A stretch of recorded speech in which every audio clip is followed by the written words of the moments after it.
Video like जरूर कर लीजिए और ऐसे वीडियो लगातार फ्री में पाने के लिए चैनल को तुरंत सब्सक्राइब कर लीजिए और बेल आइकन को जरूर टैप कर लीजिए ताकि आगे भी सारे वीडियो आपको मिलते रहे। यूट्यूब में फॉलो करते हैं तो प्लीज ये वाला फ्री टेलीग्राम चैनल जरूर ज्वाइन कर लीजिएगा। सारे नोटिफिकेशन, सारे अपडेट यहीं पे आते हैं, ध्यान रखिए। Hello everyone, welcome you all to study for civil services. और आज हमारी डेट है 21 अगस्त की। 21 अगस्त के जितने भी हमारे इंपॉर्टेंट आर्टिकल्स बनते हैं उनको हम देखते हैं। उससे पहले अगर आपको इसकी पीडीएफ चाहिए तो आप इन दिए गए नंबर्स पे कॉल करके पीडीएफ को ले सकते हो। आप हमारा टेलीग्राम चैनल भी ज्वाइन कर सकते हैं और ये टेलीग्राम चैनल की जो पूरी लिंक है वो आपको डिस्क्रिप्शन बॉक्स में पूरा मिल जाएगा। देखते हैं हम लोग आज के हमारे आर्टिकल्स को, जिसमें सबसे पहला है विमेन से जुड़े हुए जितने भी SHG हैं, जिसे हम सेल्फ हेल्प ग्रुप या फिर स्वयं सहायता समूह के नाम से जानते हैं। फिर है बस सेवा स्कीम, ई बस की, ठीक है। फिर अर्बन हाउसिंग मतलब शहरी आवास के लिए, कॉप्स कमांडर लेवल की टॉक्स, ग्लोबल समिट जो हो रहा है चिकित्सा के ऊपर, और तंपारा या तंपारा लेक के ऊपर। सबसे पहला देखेंगे भाई, वो है वुमेन के सेल्फ हेल्प ग्रुप। अभी बहुत सारे भाषणों में हमारे प्रधानमंत्री ने भी इसका जिक्र किया है, जिसमें उन्होंने 2 करोड़ लखपति दीदी जैसे शब्द का इस्तेमाल किया था कि अभी हमें 2 करोड़ लखपति दीदी जैसा कॉन्सेप्ट जो है वो शुरू करना है। मतलब लखपति दीदी का कॉन्सेप्ट तो शुरू हो चुका है, लेकिन इसमें 2 करोड़ लोगों को सहायता मिलनी चाहिए विलेजेस की। जो हमारे प्रधानमंत्री, उनका ऐसा कहना है कि 10 करोड़ वुमेन को जो है अभी हेल्थ सेल्फ हेल्प ग्रुप से वो जुड़े हुए हैं, चाहे वो आंगनबाड़ी से जुड़े हो, चाहे वो किसी भी तरीके से जुड़े हुए हैं। लेकिन इसके अंदर कम से कम 2 करोड़ लोगों को यहाँ पर जुड़ने का मौका देना है, उससे फायदा पहुंचाना है। इन्होंने बताया कि भाई 15,000 ऐसे ट्रेनिंग कैंपेन्स चल रहे हैं, ड्रोन्स की सहायता से उनको पूरी ड्रोन की उड़ान जो है वो सहायता दी जाएगी। एग्रीकल्चर में टास्क दिए जाएंगे। सेल्फ हेल्प ग्रुप जो अगर मैं बात करूं कि स्वयं सहायता समूह कहलाते क्या है, SHG एक प्रकार के छोटे छोटे से ग्रुप होते हैं जो खुद की हेल्प के लिए यहाँ पर तैयार किए जाते हैं, एक दूसरे की प्रॉब्लम्स को सॉल्व करने के लिए। जो भी इनकी सेविंग्स होती हैं, SHG के ग्रुप की जितनी भी सेविंग्स होती हैं वो सारी ये लोग इकट्ठा करते हैं और मदद आने पर, जरूरत पड़ने पर हर एक को यहाँ पर इसकी जो पैसा होता है वो पूरा उपलब्ध कराया जाता है, जिसकी जो जो जब जब मदद आती है। लोन्स देना काम होता है। सबसे पहले 1980 के दशक में भारत में इस पूरे को शुरुआत की गई थी और उसके बाद से ये बढ़ते बढ़ते आज काफी ज्यादा बड़े रूप में फैल चुका है। ये प्रोग्राम जो है, जब नबार्ड की एस्टैब्लिशमेंट हुई, नबार्ड पता है ना, जो कि गांव में जो फार्मर्स है उनके लिए लोन प्रोवाइड करता है, नबार्ड। नबार्ड की स्थापना 1982 में हुई थी। कौन सी कमेटी के कहने पर? के शिवरमन कमेटी, लिखो इस पॉइंट को। के शिवरमन कमेटी के कहने पे 1982 में नबार्ड की एस्टैब्लिशमेंट हुई थी। तो ये SHG जो है वो इसी तरीके से काम करता है, लोन देना जितने उसके मेंबर्स हैं। जैसे आपने कोई बैंक में खाता खोला हुआ है, बैंक में आप हो, तो आप भी तो उसके लिए पूरा काम देखोगे ना, बैंक में आपका पूरा काम चलेगा। ऐसे ही जो SHG होते हैं, इसमें 15 से 25 के बीच में वुमेन होती है, जो कि ऑलमोस्ट 18 से 50 साल की उम्र की महिलाएं जो है वो इसमें जुड़ती हैं। साउथ एशिया में इसका काफी सारा होता है और ये जो पैसा आता है ना वो यही लोग इकट्ठा करते हैं, यहीं पे पैसा इकट्ठा करते हैं और यहीं पर एक दूसरे को यहाँ पर दिया जाता है। या तो ऐसा होता है कि सिर्फ मेल होंगे या सिर्फ फीमेल होंगी, ऐसा नहीं मतलब बहुत कम ऐसा होता है कि मेल और फीमेल के मिक्स्ड ग्रुप हो। इंडिया में वो चीज अभी नहीं चलती है, ठीक है। तो यहाँ पर नबार्ड के साथ सेल्फ हेल्प ग्रुप को जोड़ दिया गया है बहुत सारी रिपोर्ट के अनुसार। भारत के अंदर अभी मैं एक रिपोर्ट अगर आपको बताऊं, वैसे ये रिपोर्ट काफी पुरानी है लेकिन इसके बाद से कोई रिपोर्ट आई नहीं है। 2006 की रिपोर्ट है। नबार्ड ने बोला था कि 2.2 मिलियन हमारे पास जो है 2.2 मिलियन SHG ग्रुप बने हुए हैं, जिसमें करीब करीब 33 मिलियन मेंबर्स आपस में जुड़े हुए, ठीक है। तो वही है, इसके अंदर इसका काम पुअर पीपल को बेनिफिट पहुंचाने के लिए SHG करके स्टार्ट किया जाता है। ये याद रखिएगा, टोटल नंबर ऑफ SHG कोई नहीं पूछ रहा हमसे, लेकिन वैसे पता होना चाहिए कि SHG जो है वो कौन देखता है यहाँ पर। अच्छा, मिनिस्ट्री कौन सी आती है इसकी? मिनिस्ट्री ऑफ रूरल डेवलपमेंट, ग्रामीण विकास योजना मंत्रालय इसके अंडर आता है। तो आप ये भी जान सकते हैं कि किसमें कितने बने हुए, जैसे आंध्र प्रदेश, बिहार, छत्तीसगढ़, उड़ीसा, कहाँ पे कितने बने हुए हैं, पूरा आप देख सकते हैं, इसमें पूरी की पूरी इंफॉर्मेशन आ जाती है। ठीक है। तो अभी बहुत सारी स्टेट्स हैं जिनके अच्छे खासे हैं एसएचजी का नंबर। जैसे आंध्र प्रदेश का काफी अच्छा नंबर है, और बिहार का काफी ज्यादा अमाउंट में है, वेस्ट बंगाल में काफी ज्यादा एसएचजी ग्रुप बने हुए हैं। तो ज्यादातर तो देखो यहीं पर है। बाकी मैं यूनियन टेरिटरीज की बात करूं तो बहुत कम कम है। जैसे दादर नागर हवेली हो गया, लक्षद्वीप, लद्दाख बहुत ही कम बने हुए हैं। और बाकी जितने भी नॉर्थ ईस्ट है, जितने भी नॉर्थ ईस्ट स्टेट्स हैं, उसमें से सबसे ज्यादा जो एसएचजी है ना, वो त्रिपुरा के अंदर अभी आज बने हुए हैं, करीब 46,000 बने। उसके मुकाबले कहीं नहीं है, कहीं में 6,000 है, 5,000 है, 10,000 है, ऐसा भी है। और सबसे कम की अगर मैं बात करूं तो लक्षद्वीप में है सबसे कम, क्योंकि वहां की पॉपुलेशन भी सबसे कम है। वहां पे सिर्फ 300 एसएचजी के ग्रुप्स आपको देखने को मिलेंगे।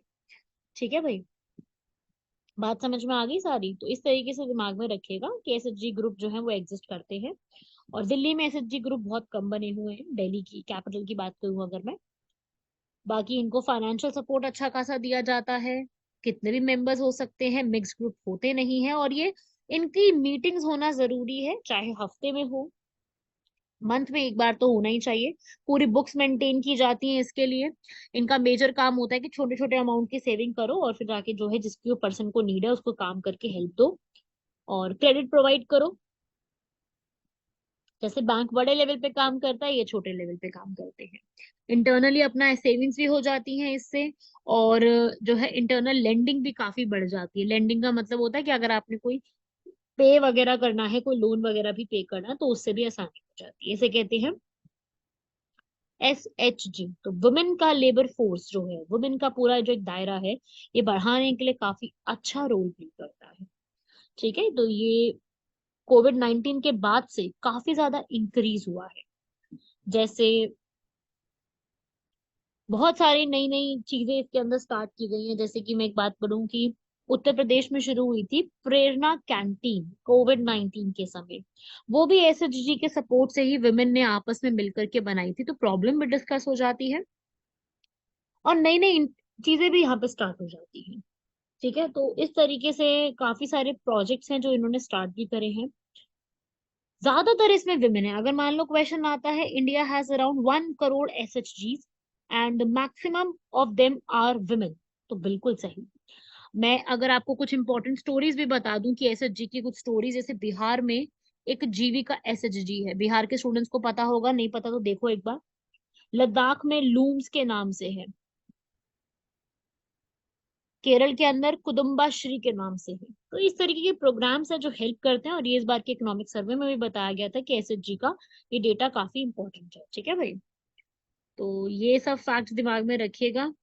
एसएचजी के बारे में इंपॉर्टेंस है, ये सब देख लो। मेंस में सवाल आता है ज्यादा से ज्यादा इससे, तो ये पूरा जो सवाल है वो मेंस से ज्यादा पूछे जाते हैं। कि सीधा पूछेंगे, discuss the role of SHG in present era, आज के समय में जो है इसका रोल को डिस्कस करो। तो इस टाइप का question there is a high chance कि पूछा जा सकता है। ठीक है। तो एसएचजी का यही है पूरा।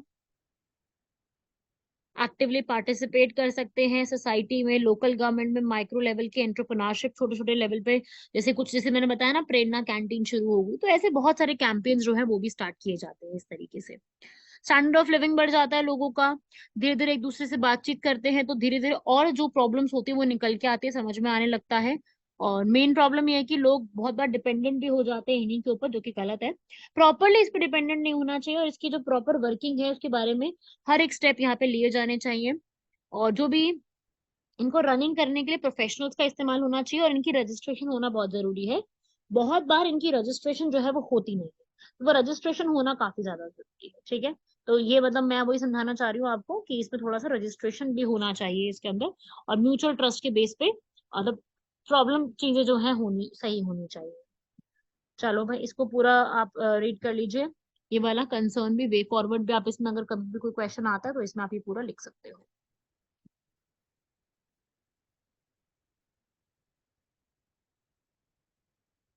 ठीक है भाई, ये आप रीड कर लो सारा, सेल्फ हेल्प ग्रुप्स जो है वो किस किस तरीके से रेलिवेंट है आज के टाइम पे।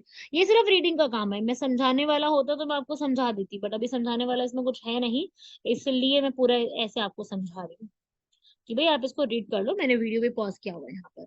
ठीक है, चलो अगला शुरू करते हैं भाई कि यूनियन कैबिनेट ने यहाँ पर ई बस की सेवा 10,000 इलेक्ट्रिक बसेस की सेवा की शुरुआत कर दी है। कितनी सिटीज में? 169 सिटीज में शुरुआत कर दी गई है पूरे इंडिया के अंदर, जिसमें अर्बन इंफ्रास्ट्रक्चर को बढ़ावा दिया जाएगा, बस सर्विसेज को बहुत अच्छे से बनाया जाएगा। ई बस का मतलब होता है, बहुत सारी ई बसेस चल रही है, मैंने हाल फिलहाल में काफी सारी बसेस को देखा भी है।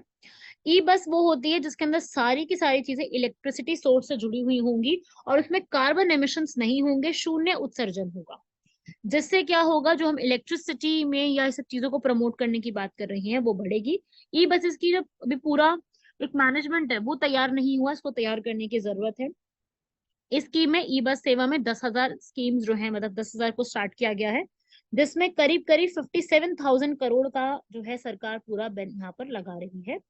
और 20,000 करोड़ तो यहाँ पर केंद्र सरकार देने वाली है, बाकी बचा कुचा जो है वो और अदर से इकट्ठा करके बनाया जाएगा, जिसको दो तरीके से तैयार किया जाएगा, पब्लिक प्राइवेट पार्टनरशिप के तहत किया जाएगा।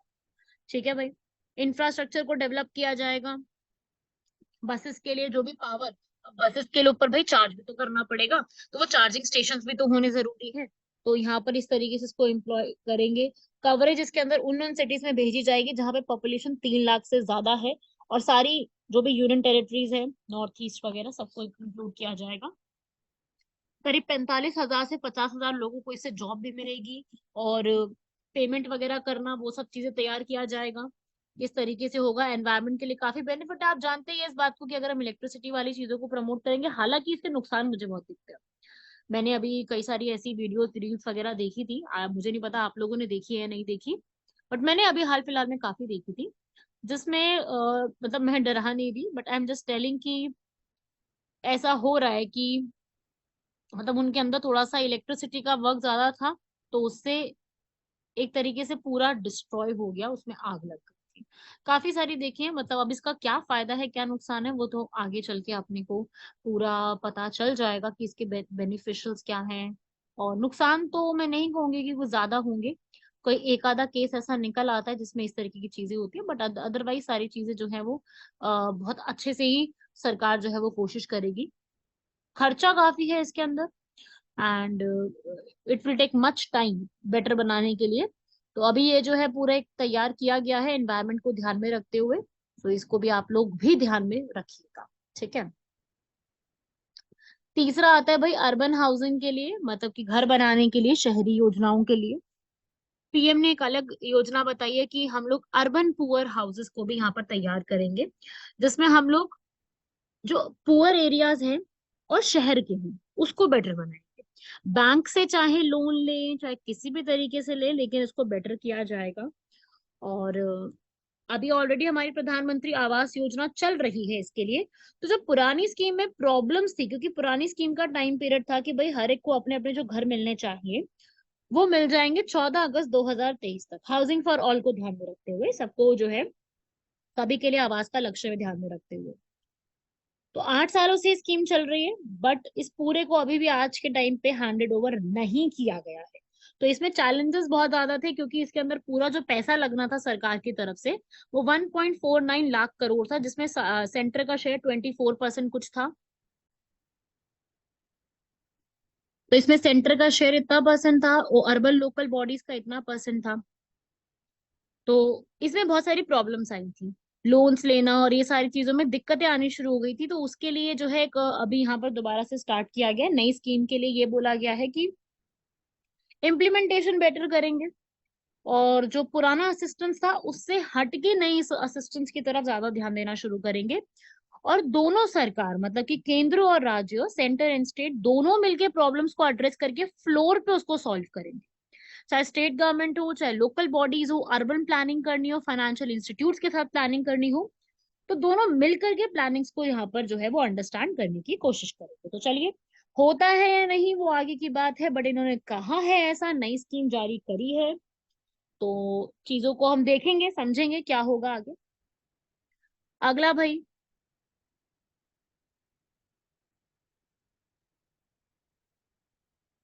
इंडिया और चाइना की जो कमांडर लेवल की मीटिंग होती है, जिसमें LAC, line of actual control का जो स्टैंड ऑफ है उसको खत्म करने के लिए 19th राउंड स्टार्ट हुआ है।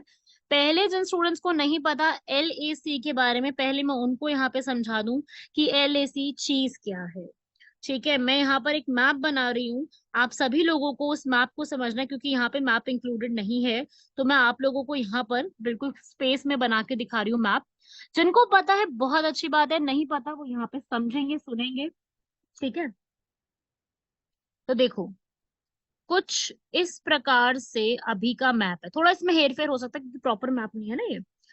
तो इधर आता है हमारा जम्मू, इधर आता है हमारा कश्मीर, ठीक है, और इधर आता है हमारा POK, जो कि पाकिस्तान ने इलीगली ऑक्यूपाई किया हुआ है। पाकिस्तान के इलीगली ऑक्यूपेशन में इस तरफ आता है गिलगिट और इस तरफ आता है बाल्टिस्तान। ओके ओके, यहाँ पे आता है COK, चाइना ऑक्यूपाइड कश्मीर। दूसरा इसका नाम है अक्साई चीन, जो कि चाइना ने ऑक्यूपाई कर रखा है। और ये वाली जो लाइन है ना, ये लाइन, ये लाइन का नाम है LAC, line of actual control. और ये बाकी का है हमारा लद्दाख, ये हमारा COK था इधर, और ये था हमारा कारगिल।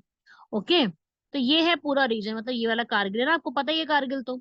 और ये वो रीजन है जो ट्राई जंक्शन पे आता है ये, और इंडिया का सबसे नदर मोस्ट पॉइंट भी कहा जाता है, जिसे कहते हैं हम Siachen glacier, highest battle field. तो LAC के दौरान के जो ये वाले पॉइंट्स हैं, यहाँ पे स्टैंड ऑफ जो है होते रहते हैं, गालवान वैली और बहुत सारे ऐसे स्टैंड ऑफ्स हैं। उसके लिए एक अलग से एक रिपोर्ट जो है अभी तैयार की गई है, उसी पे आपस में कमांडर चीफ्स की मुलाकात की एक रिपोर्ट है, उसी को हम लोगों को आज ये पढ़ना है। इंडिया और चाइना ने यहाँ पर चंचल को पार्ट बनाने के ऊपर बात कही है, कि चंचल का रीजन के ऊपर बात है, जो कि लद्दाख को जो दिखाया था ना उस रीजन में आता है।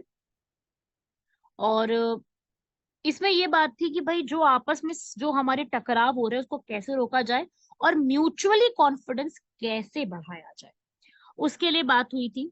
तो अभी रिपोर्ट जो है डिस्कशंस हुई है। मीटिंग में क्या हाईलाइट रहा वो पढ़ लेते हैं। मीटिंग में ये बोला है, दोनों ने ही ये बोला कि हम लोग इन इश्यूज को सॉल्व करने के लिए तैयार है। पर पता नहीं चाइना कब पलट जाए भाई, चाइना का कोई भरोसा तो है नहीं। हाँ, अभी हाँ कह रहा है, कल को मान मुकर जाए बात से। तो यहाँ पर चाइना, इंडिया ने ये बोला है कि हम लोगों को यहाँ पर पेट्रोलिंग करने का, जो हमारी फोर्सेस वहां पे हैं, जैसे BSF ITBP है, वो वहां पर तैयार है, तैनात है, वहां पर पेट्रोलिंग करने की इजाजत पूरी होनी चाहिए। देमचोक, देप सिंह, ये बहुत सारे रीजन हैं जो कि लद्दाख के उस साइड में पड़ते हैं। तो कंसेंसस तैयार किया जाए, LAC की तरफ जाने का एक कंसेंसस हो, दोनों नेशन आपस में कॉन्फिडेंस के साथ दोनों जो है ट्रस्ट बनाते हुए आगे बढ़ने की पूरी कोशिश करें। मिलिट्री की प्रेजेंस के ऊपर बात की जाए, पॉइंट्स को डिस्कस किया जाए कि अगर कोई भी मान लो ड्रोन्स वगैरह उस दूसरी जगह से यहाँ आए जाते हैं, तो उसकी वायलेशंस को बचाने के लिए बटालियन होनी चाहिए, गाइडेंस प्रोवाइड करने के लिए, कोई भी ऐसे इश्यूज होते हैं उसको सॉल्व करने के लिए दोनों साइड यहाँ पर अग्री करें। तो ये सब जो है, ये वाली बातों के लिए इस मीटिंग को पूरा कंडक्ट किया गया है। 4 राउंड हो चुके हैं ऑलरेडी पहले। गालवान वैली, पैंगोंग सो, पता है ना आपको, ये गालवान वैली बहुत न्यूज में रहता है। पैंगोंग सो ये वही लेक है जो कि इतनी लंबी, इतनी खूबसूरत, इतनी प्यारी लेक है, बट ये लेक इंडिया और चाइना के बॉर्डर पे पड़ती है, इसलिए हम इसमें ये प्रॉब्लम आ जाती है कि इसको हम अपनी इंडिया की लॉन्गेस्ट लेक नहीं कह सकते। तो आप में से जरा मुझे बताएंगे कोई कि भारत की सबसे लंबी झील, लॉन्गेस्ट लेक कौन सी है? पैंगोंग नहीं है तो कौन सी है? जरा कमेंट बॉक्स में बताइए मुझे। गोगरा, हॉट स्प्रिंग्स, ये सारी जो जगह है, यहाँ पर बहुत सारे प्रॉब्लम्स हैं, डिसएग्रीमेंट्स हैं। तो इस वाले रीजन में पूरे में गालवान का है, या चुम्बी वैली तो खैर यहाँ पे नहीं है, वो भूटान की साइड में पड़ जाता है, तो चुम्बी वैली को यहाँ पे इंक्लूड मत करो। तो ये सारे रीजन में जो जो प्रॉब्लम्स आ रही हैं, इसके लिए ये सारे जंक्शंस के रीजन में, ये सब जगह पर गोल्डी बेग, ओल्डी सेक्टर, ये सारे जगह पे जो है मीटिंग्स के बारे में डिस्कस किया गया है। और ये भी बोला गया है कि जो अभी ब्रिक्स की मीटिंग होने वाली है, चाइना के प्रेसिडेंट शी जिनपिंग के साथ मुलाकात होने वाली है, अगली चाइना में होने वाली है ना, तो इसीलिए चाइना में तो हो गया, आई थिंक अगली साउथ अफ्रीका में होने वाली चलो अगले आर्टिकल पे बढ़ते हैं। ट्रेडिशनल मेडिसिन के ऊपर जो है WHO अपना एक समिट ऑर्गेनाइज कर रही है, जो कि भारत के गांधीनगर गुजरात में होगा। ये हमारे लिए प्रीलिम्स के लिए इंपॉर्टेंट है कि कहाँ पे कंडक्ट होगा और कौन कंडक्ट करवा रहा है। WHO, वर्ल्ड हेल्थ ऑर्गेनाइजेशन, और इंडिया में इसको हमारी आयुष मंत्रालय जो है मिलकर के दोनों करवाएंगे, जिसमें ट्रेडिशनल मेडिसिन, क्योंकि आयुष मंत्रालय का काम ही यही है। तो 30 कंट्री से ज्यादा के जो हेल्थ मिनिस्टर्स हैं वो 2 दिन के लिए इंडिया में आएंगे, गांधीनगर गुजरात में। और वो सब कुछ यहाँ पर जो है ट्रेडिशनल इंपॉर्टेंस के बारे में डिस्कस करेंगे। और अगर हम आज के समय की बात करें तो दुनिया के सभी देशों में 88% लोग जो है वो ट्रेडिशनल मेडिसिन का ही इस्तेमाल करना पसंद करते हैं, चाहे वो योगा हो, एक्यूपेंचर हो, थेरेपीज करवाना हो, आज इसी को ही मानते हैं। हाँ, कईयों में आजकल थोड़ा सा जो है कम हो गई हैं चीजें, बट स्टिल ट्रेडिशनल मेडिसिन, पारंपरिक चिकित्सा आज भी सबके लिए काफी इंपॉर्टेंट है। काफी बड़ी इसकी इकोनॉमी तैयार है। फार्मास्यूटिकल्स जितना भी इधर तैयार किया है, ये सब जितना भी आज हम आयुर्वेद वगैरह चीजें देखते हैं वो ट्रेडिशनल मेडिसिन से ही तैयार हुई, चाहे एस्पिरिन हो, आर्टेसिमिनिन हो, ये सब इसी से ही तैयार होती है। तो ये कंट्रीब्यूशन जो है उसको जुटलाया नहीं जा सकता है। आयुष, आयुष की फुल फॉर्म पता है ना इसको आप लोगों को? आयुर्वेद, योग, यूनानी, सिद्ध, होम्योपैथी, इन सब ने जितने भी डिजीजेस हैं इनको कंट्रोल करने में काफी बड़ी मदद करी है। कैंसर, टीबी, कम्युनिकेबल डिजीजेस, सबको साइंटिफिक अप्रोच के साथ मदद करी है। पिछले 9 वर्षों की अगर हम बात करें तो इंडिया ने यहाँ पर काफी सारा ट्रेडिशनल मेडिसिन में इंप्रूवमेंट कराई है। आयुष का एक अलग से वीजा भी दिया है ताकि हम लोग बाहर के लोगों को भी यहाँ पर आयुष में या फिर ट्रेडिशनल मेडिसिन में जो रिसर्च वर्क करना चाहते हैं, पढ़ना चाहते हैं, उनको हम यहाँ पर बेटर प्रोवाइड करें। आयुष एग्जीबिशन जोन स्टार्ट किए गए ताकि इंटरैक्टिव तरीके से व्यापक अनुभव सबको दिया जा सके। और इसमें आगे की हम बात करें तो G20 प्रेसिडेंसी में भी इनके बारे में हाईलाइशन दी गई थी, काफी सारे बारे में डिटेल में बताया गया था। और ये भी बताया गया है कि हम लोग किस तरीके से पॉलिसीज और स्टैंडर्ड्स तैयार करके इन मेडिसिन का इस्तेमाल किस प्रकार से होना चाहिए वो सब चीजें बता सकते हैं। हॉलिस्टिक अप्रोच जो है मॉडर्न और आयुष मेडिसिन के बारे में बताया जा सकता है। तो WHO का जो ट्रेडिशनल मेडिसिन का समिट है 17-18 अगस्त गांधीनगर गुजरात में हुआ है। वेरी वेरी इंपॉर्टेंट, ये आप देख लो, पढ़ लो, बहुत इंपॉर्टेंट है, इससे क्वेश्चन बन सकता है। लास्ट आती है भाई तांपारा लेक। अब देखो भाई, आप लोगों को पता है और मैंने कई बार बताया है कि भारत की सरकार ने 2010 में एक हरित जो है एक वो बनाया है, राष्ट्रीय हरित अधिकरण, जिसको NGT, नेशनल ग्रीन ट्रिब्यूनल के नाम से जाना जाता है। इसको सरकार ने बनाया है, क्यों बनाया? NGT जो है वो एनवायरमेंट से जुड़ी हुई सारी चीजों को देखती है। तो इसका एक हेडक्वार्टर तो मेन वैसे दिल्ली में है, लेकिन रीजनल ऑफिसर्स इसके बाकी और जगह पे भी हैं। तो इनका जो ईस्ट वाले जोन है, उन्होंने ये बोला है कि भाई उड़ीसा की सरकार को जो तांपारा लेक है उसके आसपास जो इलीगल कंस्ट्रक्शन हो रही है, अवैध निर्माण हो रहा है, उसको अभी के अभी रोको। इन्होंने पहले कुछ दिनों पहले NGT ने सुकापेका लेक के ऊपर भी बोला था कि उड़ीसा की सरकार जरा अपना बजट निकाल रहे हो, उसमें सुकापेका लेक के बारे में भी बात करो। तो उन्होंने किया भी था। सुकापेका जो रिवर है ना, वो महानदी की एक सहायक नदी है। तो अभी जो बात हुई है वो तांपारा लेक पे हुई है। अब ये तांपारा लेक है कहाँ पर? तांपारा लेक फ्रेश वाटर लेक है, ठीक है। रामसर साइट है, इंपॉर्टेंट पॉइंट, 75 रामसर साइट्स में से एक साइट है।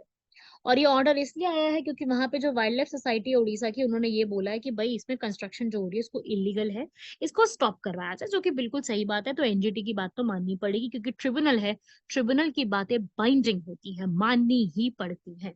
तो आप बिना परमिशन लिए वहां पे जो भी इलीगल एक्टिविटीज करवा रहे हो उसके लिए कमिटी बिठाओ, उसके लिए वेटलैंड अथॉरिटी बिठाओ, और फिर डिसाइड किया जाए कि क्या होना चाहिए। तांपारा लेक की जहां तक मैं बात करूं, ये गंजम डिस्ट्रिक्ट ओडिशा में सिचुएटेड है। 5.8 किलोमीटर इसकी लेंथ है, 670 मीटर की इसकी विड्थ है। और ये लेक जो है काफी सारी यहाँ पर बर्ड्स की, फिशेस की काफी स्पीशीज है यहाँ पर।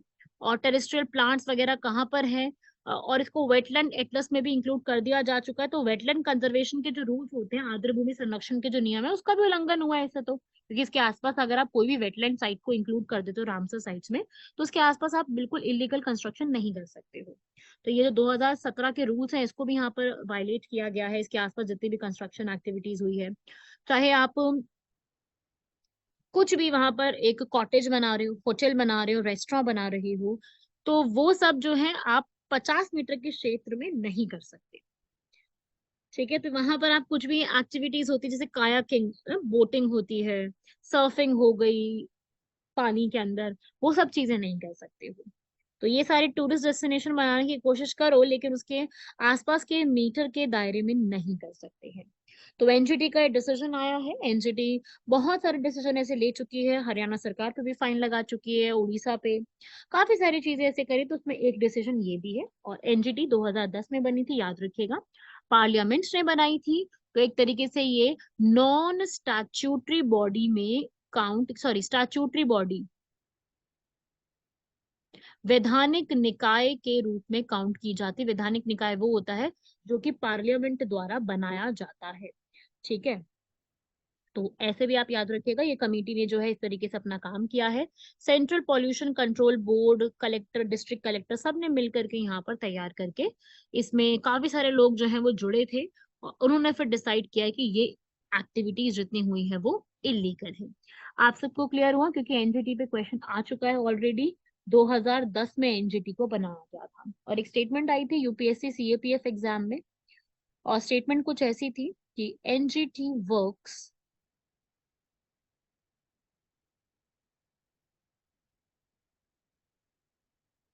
On the principle of natural justice. ये नेचुरल जो होता है, प्राकृतिक न्याय के सिद्धांतों पे काम करती है। बिल्कुल सही बात है। ये स्टेटमेंट यूपीएससी सीएपीएफ पूछ चुका है, तो आपको स्टेटमेंट के बारे में पूरा आइडिया होना चाहिए, लिख लीजिए इसको तो ज्यादा अच्छा रहेगा। चलो आज के क्वेश्चन देख लो भाई। पोंग जैम, अभी पैंगोंग लेक पड़ी, अब पोंग जैम आ रहा है भाई यहाँ पर। और ये है पोंग डैम, अभी पढ़ी थी हमने पेंगोंग लेक, वो अलग थी। ये है पोंग डैम जो कि ब्यास नदी के ऊपर बना हुआ है, इसलिए इसको ब्यास डैम भी कहते हैं। ब्यास नदी पे है, हिमाचल प्रदेश में बना हुआ है। और इसके पास एक और आर्टिफिशियल लेक है जिसे महाराणा प्रताप सागर भी कहते हैं। बिल्कुल सही बातें सारी लिखी हुई हैं, आप इसको पढ़ लो। सारी स्टेटमेंट्स ठीक है, तो इनकरेक्ट इसमें से कोई भी नहीं है, इसलिए इसका आंसर डी हो जाएगा। सारी स्टेटमेंट्स ठीक लिखी हुई है। ठीक है भाई, ये देखो आप, इस रीजन में पांदोह या पोंग डैम के नाम से जाना जाता है, और जहां पर ब्यास नदी और सतलुज नदी मिलती है उस जगह का नाम है हरीके, पंजाब में लोकेटेड है ये। ठीक है, चलिए आगे बढ़ते हैं। इसके बाद लास्ट क्वेश्चन पर, वो है विटामिन डी। बहुत कमी होती है, मेरे में खुद में भी इसकी कमी है बहुत। विटामिन जी एक फैट सॉल्युबल है, फैट में ही सिर्फ घुलता है।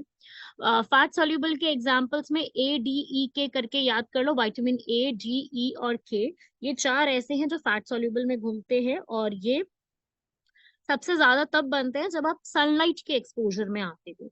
ठीक है, तो हमारी बॉडी की फंक्शनिंग के लिए इनकी बहुत बेहद जरूरत होती है विटामिन डी की, और इसकी कमी होने पर बॉडी में बहुत सी प्रॉब्लम्स आ जाती हैं। तो विटामिन डी एक फैट सॉल्युबल विटामिन है, और ये विटामिन जब आप कंज्यूम कर रहे हो, अगर आप मान लीजिए आप में कमी है इसकी, आप सनलाइट में नहीं जा सकते हो या टैनिंग का कोई इशू है, तो आप इसके लिए एक अलग से ना ड्रॉप्स आते हैं, उसको कंज्यूम कर सकते हो। पर उसको कंज्यूम करने का भी एक तरीका होता है।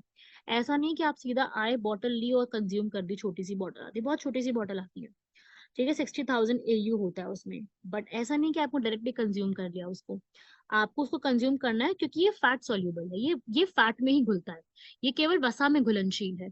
तो आपको इसको तब कंज्यूम करना है जब आपने कुछ बहुत ही हैवी सा खाया हो, आपने कुछ ऐसा खाया हो जिसमें घी, मलाई जैसी चीजें हो, आप तब इसको उसके साथ कंज्यूम करोगे ना, तो ये फैट में बहुत अच्छे से सॉल्युबल होकर आपकी बॉडी को प्रॉपर रिक्वायरमेंट्स कंप्लीट कर देगा।